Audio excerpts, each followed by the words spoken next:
No cold open gag on this one, cause I couldn't think of anything I was comfortable with.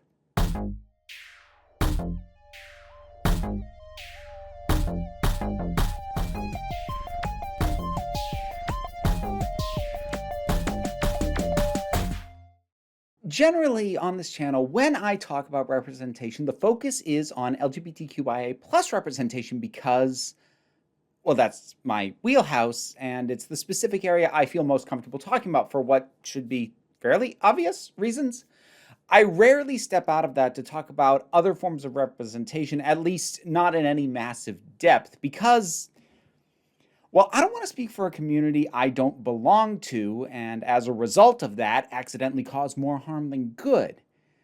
Nevertheless, I'm going to make an attempt here and hopefully not massively embarrass myself in the process. So, today we are going to be talking about issues with common representations of people with disabilities. And there's a few things to make clear right off the bat. I myself do not have a physical disability, and while I have a number of very dear friends who do, shout out to my friend Meg for consulting on this video, I need it to be known that for that reason, my voice should not be taken as any kind of authority on this issue. I am neurodivergent, thank you ADHD, but when it comes to the tropes around the depictions of neurodivergence or mental illness, which aren't the same thing, to be clear on that, that's kind of a whole other bundle of issues that it would have to be a completely separate conversation altogether if I even feel like doing it. So the focus here will be on the depictions of physical disabilities in various forms, from those a character has had since birth, to those acquired during life, those clearly visible, those invisible to the naked eye. And even narrowing it down to physical disability, we have got a lot of ground to cover. And the last thing I want to say before we get started is, as is often the case, I'm going to be focusing on the problems with the patterns and tropes in these depictions. That does not mean that there are no instances where some of the things that I will be talking about actually worked or were done respectfully. It's just that the most common depictions carry certain connotations either inherently or that they very easily slip into. And I promise I'll try to avoid putting caveats on every single statement I make in this video. I'm just trying to cover my bases as best as I possibly can, as early as I can. So, with that all said, let's get going.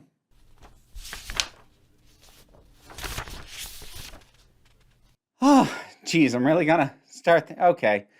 All right, I suppose I have to define your terms and all that. What is physical disability? Well, Webster's dictionary defines physical disability as, why are you stealing this gag from Abigail Thorne, you lazy hack? Fascinating. Okay, in all seriousness, bringing it down to its most basic, a physical disability is any condition that inhibits what are generally considered to be basic physical activities. Now, this can include, but is not limited to, walking, lifting, speaking, hearing, and seeing, and, well, actually pretty much anything somebody like me takes completely for granted. Now, the nature of the various conditions that cause this will vary wildly. Some are conditions people are born with, such as various forms of palsy or underdeveloped limbs or many hearing impairments. Some are caused by events later in life, such as physical trauma, which may necessitate amputation of a limb, the contraction of a disease that leaves long-term or permanent physical damage, or inherited conditions that may worsen with time or not even present symptoms until later in life. These conditions may result in the need of assisting devices, things like canes, walkers, or motorized chairs for mobility, and then there's hearing aids, prosthetic limbs, so on.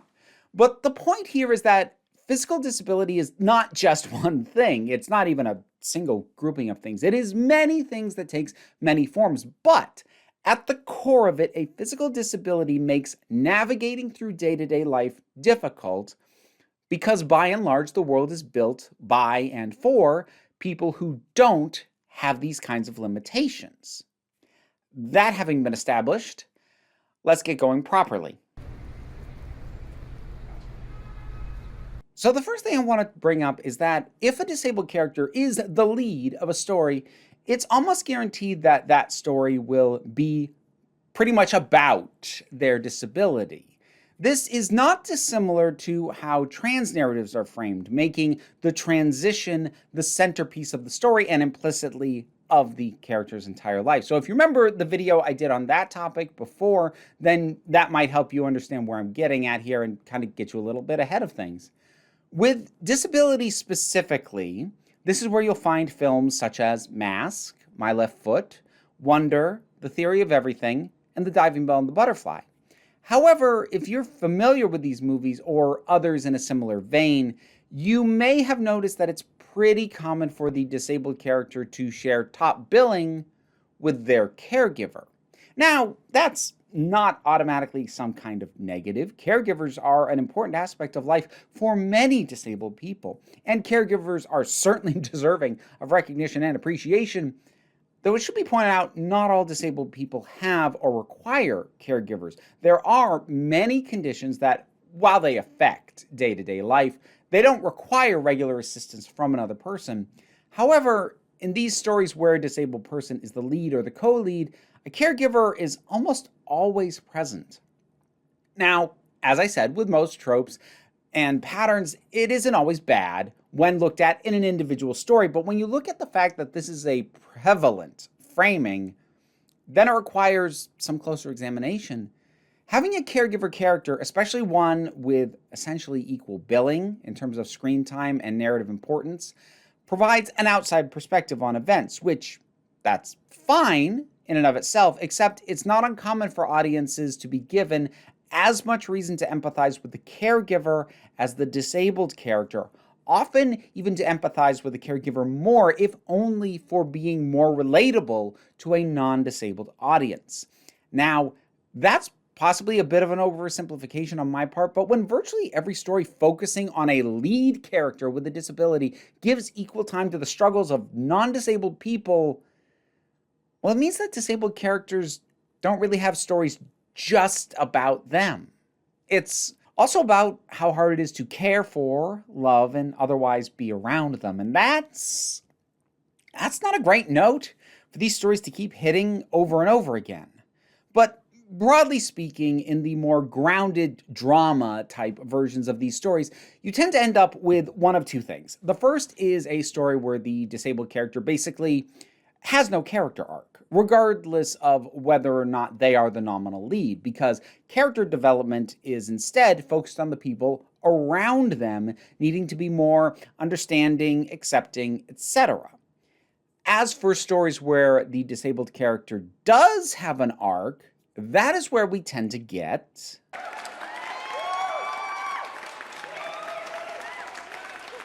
now this one, boy, there's a lot to unpack. Okay, on the surface, this should be good.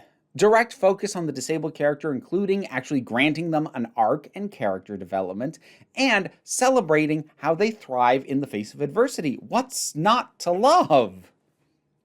Well, again, the issue is more in the prevalence of this narrative than in any individual instance, but there's a number of pretty sizable issues with this one, especially with the fact that it is among the most common stories that gets told with the disabled lead character.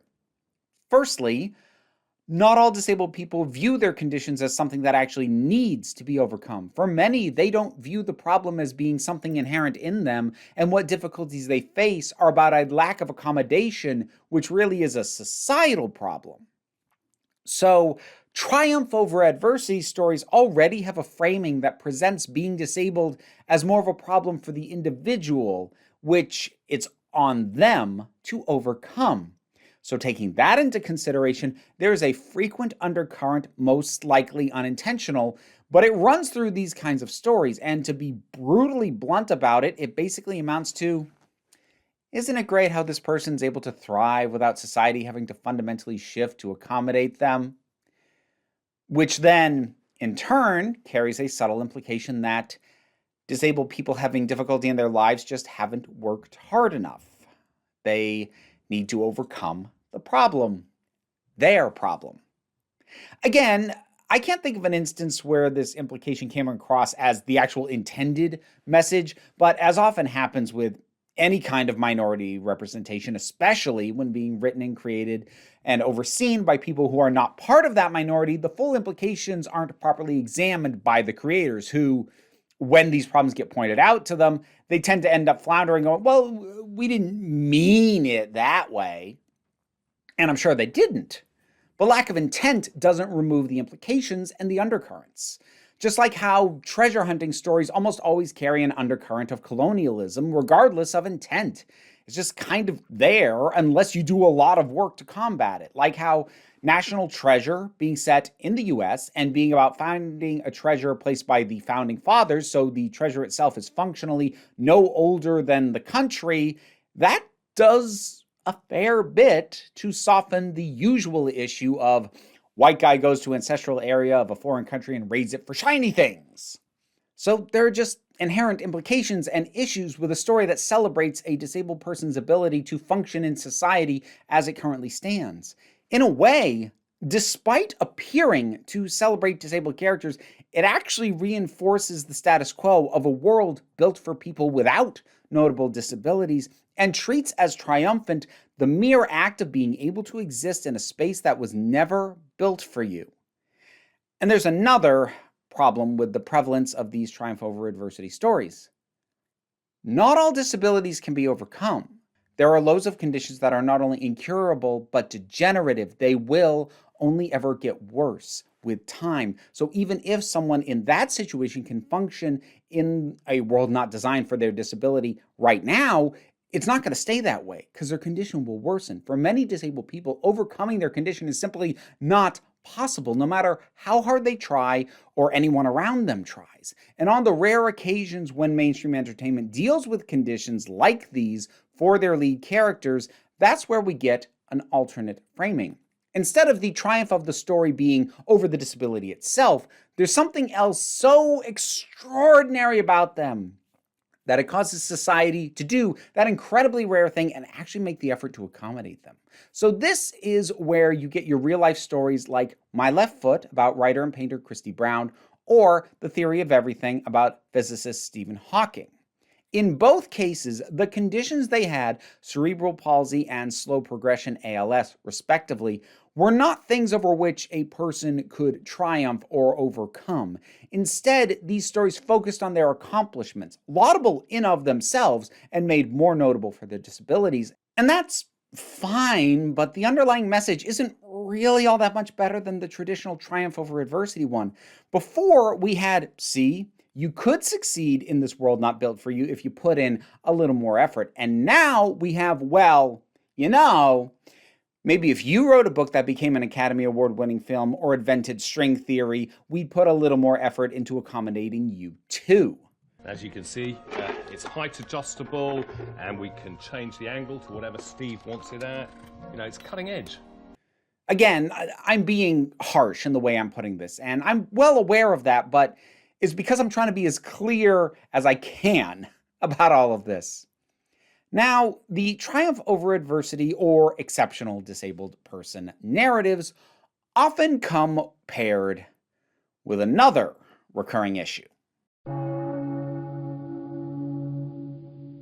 This usually comes up with disabilities that occur or get worse later in life, as with the aforementioned theory of everything. Now, keep in mind that when I say tragic framing, I'm talking about the framing of the disability itself, not of the entire story being told. It's not that these stories lack happy or triumphant endings. As noted, many triumphant stories do have this.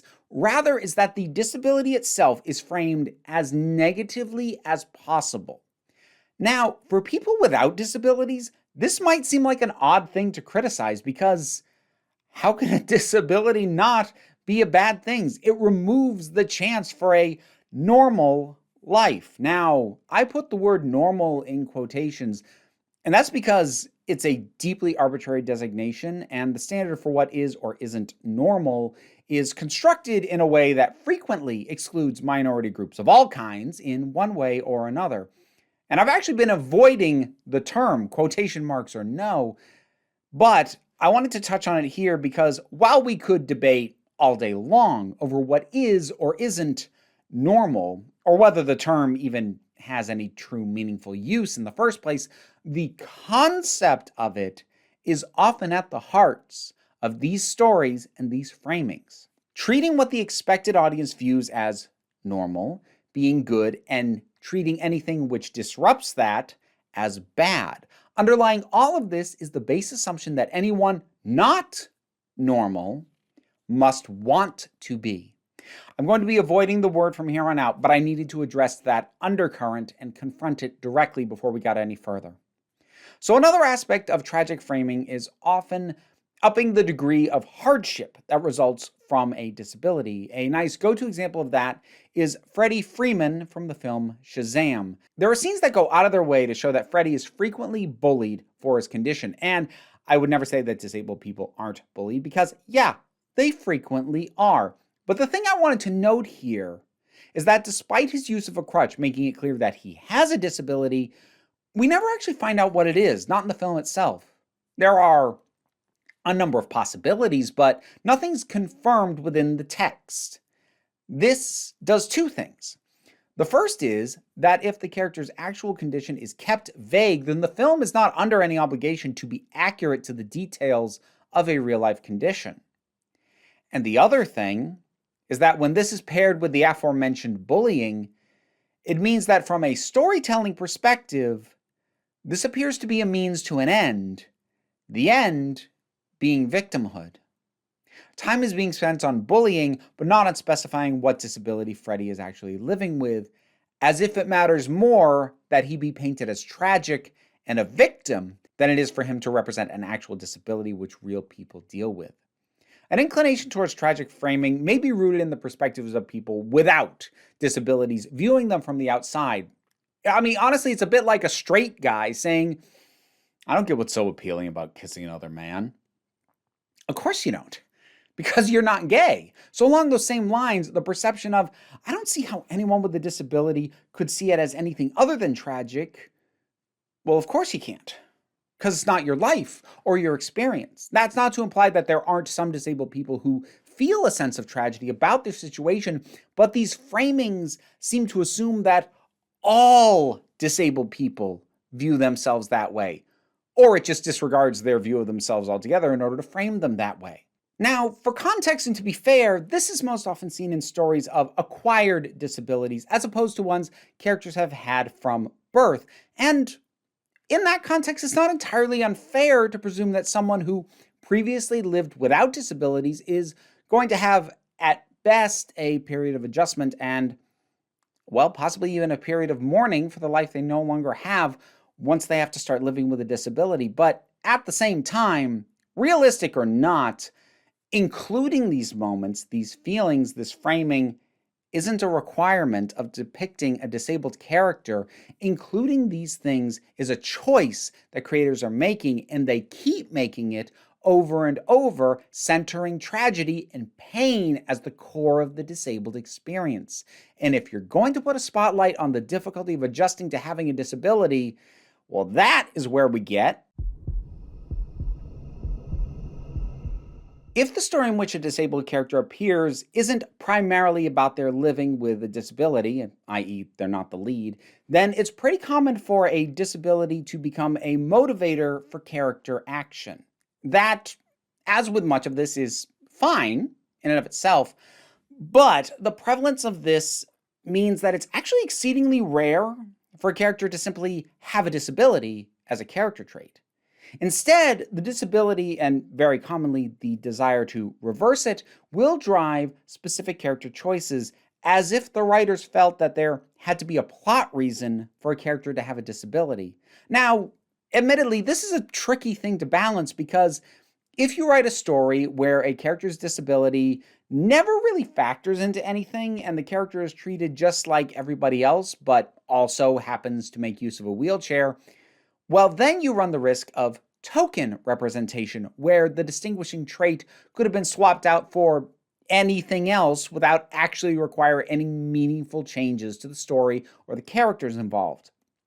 But the thing about disability, like any character trait or attribute, it doesn't need to have a logistical impact on the story in order to avoid being seen as token. It can simply be something that informs the characterization and the way the character behaves, talks, and is perceived.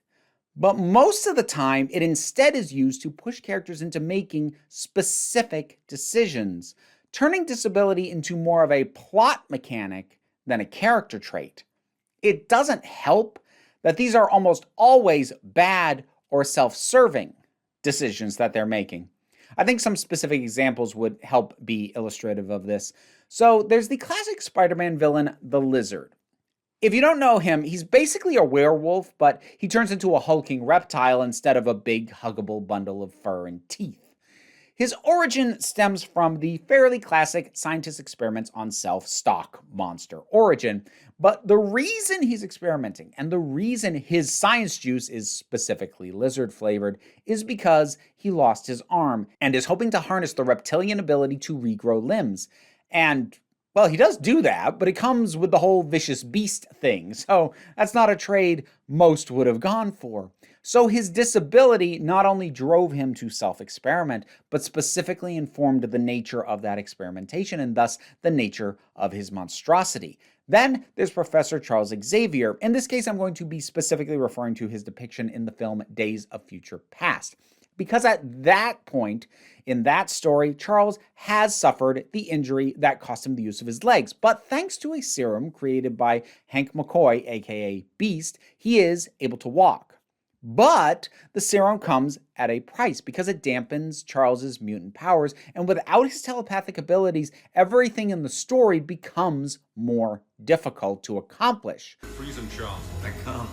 So we have complication by way of attempting to negate a disability, and I'll also point out that both the filming and the conversation around the serum gives it pretty direct parallels to drugs like heroin, and also it's the exact same serum that McCoy is using to suppress his own very visible mutation. So the same thing that literally keeps a man from looking like a monster also removes a disability. Ain't that a lovely association?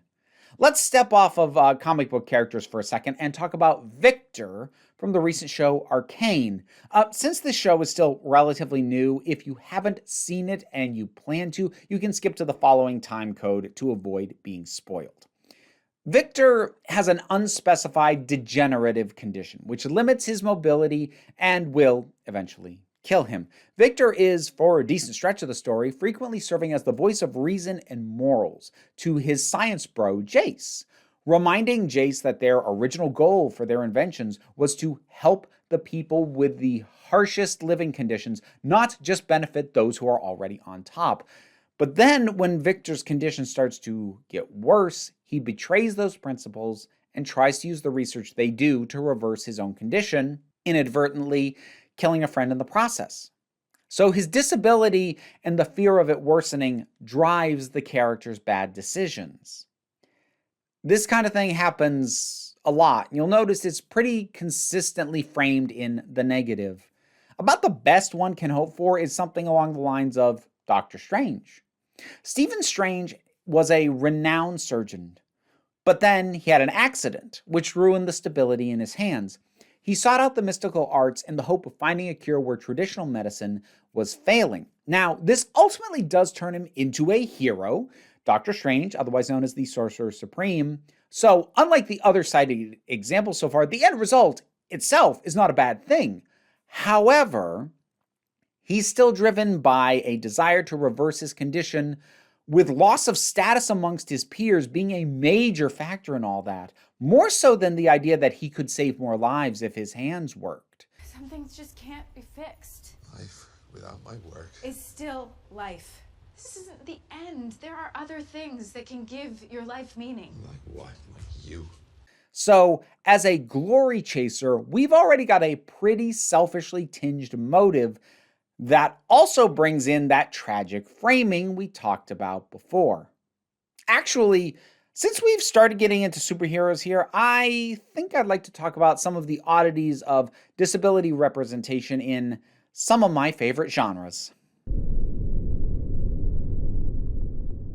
Now, the first thing I want to touch on is one of those things that didn't really apply to the earlier sections, because anything that's set in the real world is going to reflect real-world disability accommodations, i.e. next to none. But something that's very easy for non-disabled creators to overlook when creating original worlds, like in science fiction or fantasy, is recognizing that the presence or absence of disability accommodation says something about the world that you've created. I ran into this one personally with my novel, Dreams of Fire. I'm not just doing this to plug the book, though there is a link below to buy it. My editor pointed out that I had references to stairs but none to ramps, which implied that the world I created didn't accommodate people with movement disabilities. Now, there's nothing automatically wrong or bad with creating a world like that, but I think it's helpful to realize that's what you're doing, and I hadn't realized that. Because once it was pointed out, I knew I had to address it because the way I wanted to present the world of my story and what problems I did want to exist there, I didn't want it to be a world in which those with movement disabilities were left to fend for themselves. But when we're talking about science fiction or fantasy, which are the two major genres in which the writer will have the freedom to create a wholly original world that does not need to reflect the real one, there are some pretty big allowances that exist which don't exist in more realistic fiction, and that is perfect or near perfect disability aids. As mentioned earlier, there are devices or other means of assisting a disabled person in order to help them navigate a world not built with their disability in mind. Wheelchairs, prosthetic limbs, hearing aids, etc. We've cited some of these already.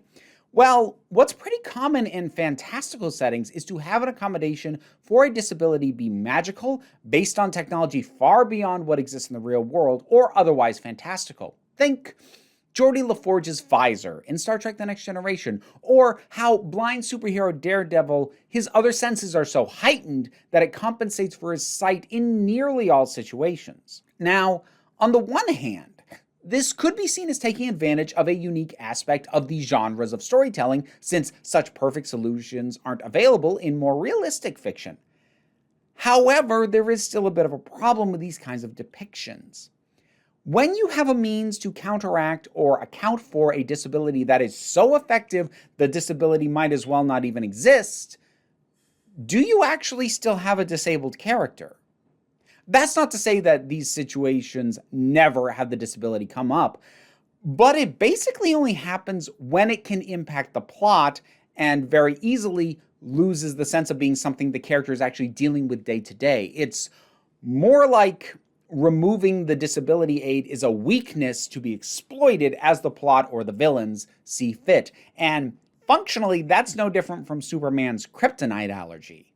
I mean, how many of us actually think of Bucky Barnes, the Winter Soldier of Marvel Comics and the MCU, as being disabled?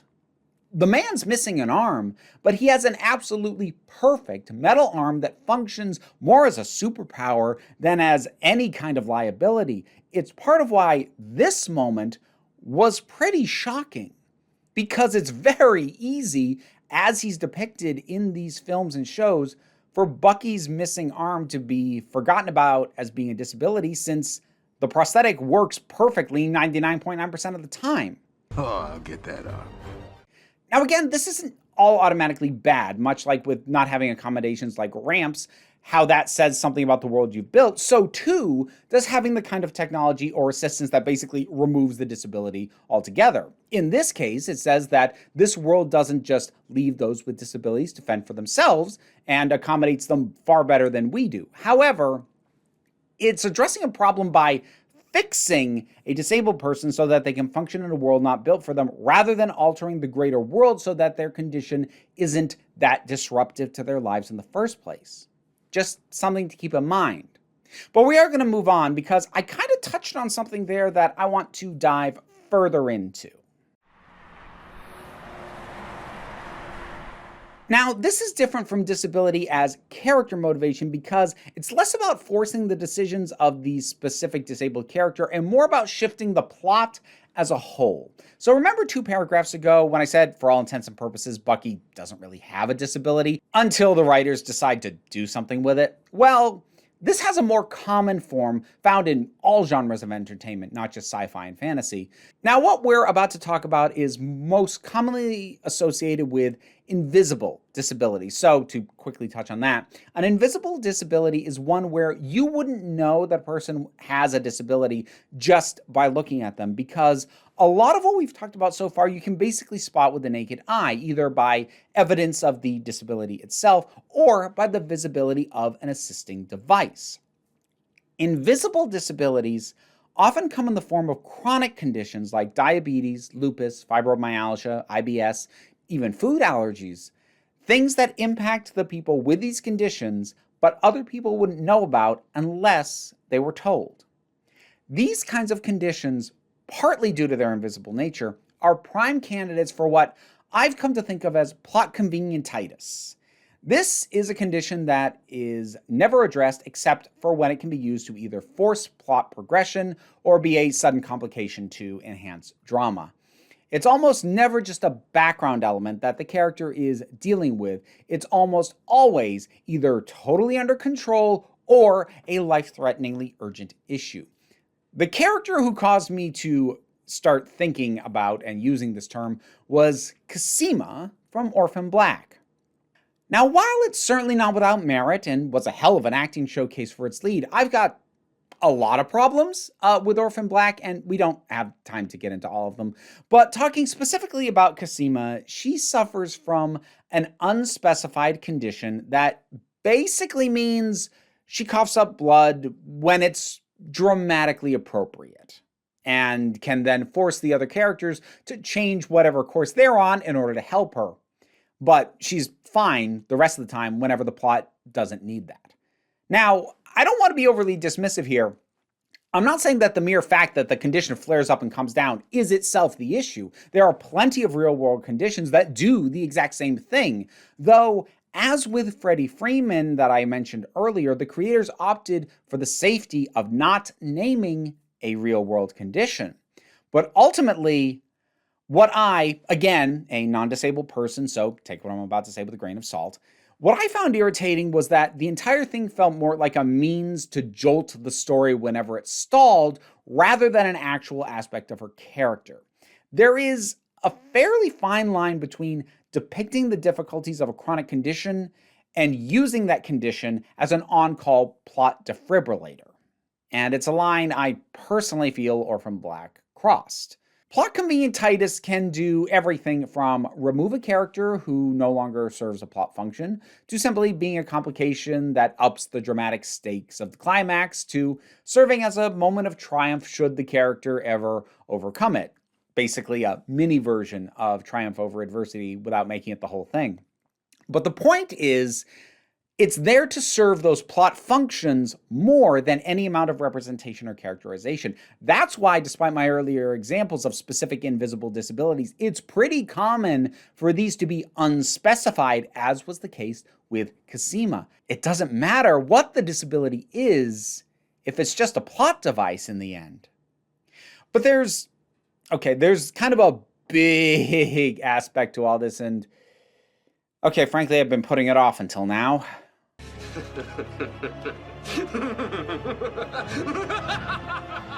Now, the reason I've been putting this off is because it's possibly the most loaded part of an already loaded topic.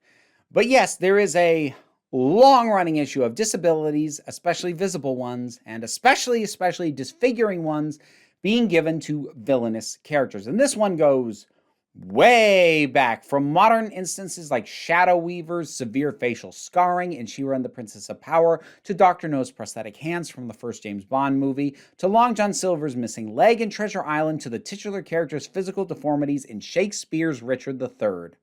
From twisted monstrosities in adult-aimed horror films like Mason Verger from Hannibal, to children's fare like Captain Hook from Peter Pan or Howard Clifford in Detective Pikachu. It's a fairly standard and straightforward thing to make a character instill a sense of dread or unease in the audience. Twist the human form into something recognizable but not immediately familiar.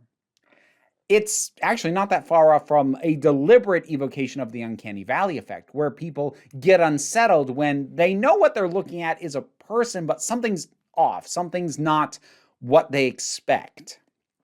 And on paper, that should be fine. The problem, however, is that this reshaping of the human form frequently perfectly mirrors real-world physical conditions. Actually, I'd say it does that about 99.9% of the time. And the thing is, even positive characters with disfiguring disabilities are often introduced with the expectation that the hero, or at least the audience, is wary and put off by them just so that expectation can be subverted a little bit later. This is basically the entire gag behind scenes like the Snuggly Duckling pub in Tangled. But despite my evil look and my temper and my hook, I've always yearned to be a concert pianist.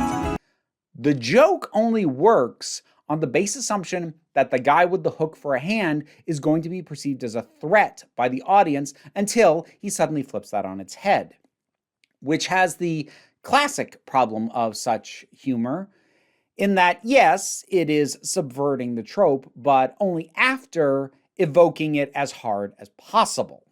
And here's where we're going to circle back around to what we brought up before about disability driving character motivation, because this is not only frequently the case with disabled villains, but in a frightening amount of cases, the disability can actually be said to be the cause of their villainy. A few quick examples. I mentioned Howard Clifford earlier, whose desperate attempts to find a cure for his worsening physical condition, again never specifically naming it at any point, leads him down a path of enslavement and forced body augmentation and attempted murder. John Lumick from Series 2 of modern Doctor Who created a version of the Cybermen with the ultimate goal of preserving his own mind before his unspecified illness claims his life. Now, with characters like Lumick and Clifford, one might make the argument that it's more a fear of death that's driving these characters than their disabilities. And there's some truth to that, but the storytellers are still choosing to embody that fear of death in a disabled person, and one could equally argue that their conditions made them far more aware of their mortality and thus push them further into villainy than might have otherwise happened had their disabilities not made them more aware of it. At the very least, you have to grant that their disabilities are exacerbating the fears that are driving their villainous actions. There isn't always an extrapolated fear of dying, though. We already talked about Kirk Connors, aka the Lizard, and his missing arm. Missing arms seem to be a bit of a go-to, actually. Captain Hook, Claw from Black Panther. Then there's the albino orc from the Hobbit movies. Actually, albinism is also a go-to, the condition being seen either in villains or occasionally characters with effectively magic powers like Caliban in Logan or Powder. Actually, since I started dipping back into comic book examples back there, I'd be remiss to not bring up Batman's Rogues Gallery. Now, it's well documented that many of the key figures from Batman's villains are suffering from severe psychological issues, hence why they keep ending up in an asylum. But physical disability or disfigurement abounds regardless. The obvious example being Two-Face, whose physical and psychological issues are pretty intrinsically linked. But there's also the Penguin, whose body is misshapen in a number of ways that tend to vary from depiction to depiction, but is nearly always present in some form, from the misshapen hands given to him in Batman Returns to the persistent limp he had in Gotham. The character of Killer Croc tends to be more depicted as a flat-out monster these days, but when he was first introduced, he was basically just a big guy with a skin condition. Now, I've started to touch on disfiguring conditions and disabilities, and this aspect bears a little bit of a highlight because while heroic characters aren't above the occasional scar, it's generally going to be, well, something cool. A cut across the cheek, a nick that gives them that segmented eyebrow look that the kids really like these days. Generally, a whole bunch of single scars carefully placed to ensure minimal effect on the character's appearance. I mean, there's a reason that the TV version of Garyon from Game of Thrones only suffered a single cut across the bridge of the nose and the cheek as a result of the Battle of Blackwater, while Book Tyrion has been missing about half his nose since then. Anything that seriously reshapes the face can be counted on as being a trait reserved for villains, be it Silco in Arcane, Dr. Poison from Wonder Woman, Ephialtes from 300, heck, most of the entire Persian army in 300, and countless James Bond villains. Seriously, the James Bond franchise, for all its supposed reinvention over the years, has never been able to stop doing this. Heroes almost never have these kind of severe or prominent disfigurements. And the only two prominent examples that I can think of, Deadpool and Jonah Hex, fall firmly into the category of anti-hero. Not that there's anything wrong with anti-heroes, but it kind of feels like an admission that this kind of physical state would never be granted to a paragon-type hero or anything close to that. The pattern is pretty clear. If audiences can see something that is clearly wrong with the character's body, then the odds of them being anything other than a villain are slim to none. Most of the time, this is where I would lay out some examples of times when movies or shows got it right. I'm not going to do that this time. Not because there aren't any, but rather because of my own status being outside the disabled community. I don't feel comfortable with my ability to identify the good instances. I've got some things that I think are good examples, but I am too aware of my own blind spots to trust that I won't accidentally cite examples that actually have problems I haven't even considered and didn't even talk about. So yeah, we're going to be skipping over that part this time. And it can serve as a reminder of what I said at the beginning, that while I speak with the best of intentions, I am speaking as an outsider, and I may well have missed something important in all of this. Mine is not a voice you should be prioritizing over actual people with disabilities. But I did want to talk about these issues all the same, as best I could. And hopefully I didn't screw it up too badly. I'm sure folks will let me know in the comments either way, but that's where I'm going to leave off. So what are your thoughts on the patterns I've discussed, what you think might be more positive examples? Just remember to be respectful, not just of me, but of other commenters as well. And put your thoughts down in the comments and let's talk about it. If you want to support what this channel does and the kind of content I create, I have a Patreon. That is how I pay my bills. This is my living. Any assistance is greatly appreciated. But in addition to that, down in the description, you will find links to, well, my book, which I mentioned earlier, but also other things that I do, other platforms I'm on, be it Twitch, TikTok, Twitter, etc. But don't feel too much pressure, though. At the end of the day, you are the council. I am just running the meetings. And until next time, this council is adjourned. Patreon shout-outs. Thank you to Turok, Shane Ross, Oliver B., Melinda Walters, Robin Powell, Chronobulax, the Poodle, Edelon, Tracy Scrabbit, Dharma Michael Doyle, Vincent Paul Bartolucci, Angry Caspero, Adam Lefty Taylor, Robin Moore, Shayla Gourlay, and Bookworm. You can support me as well. Hear me mispronounce your name. Sure, I got some of those wrong.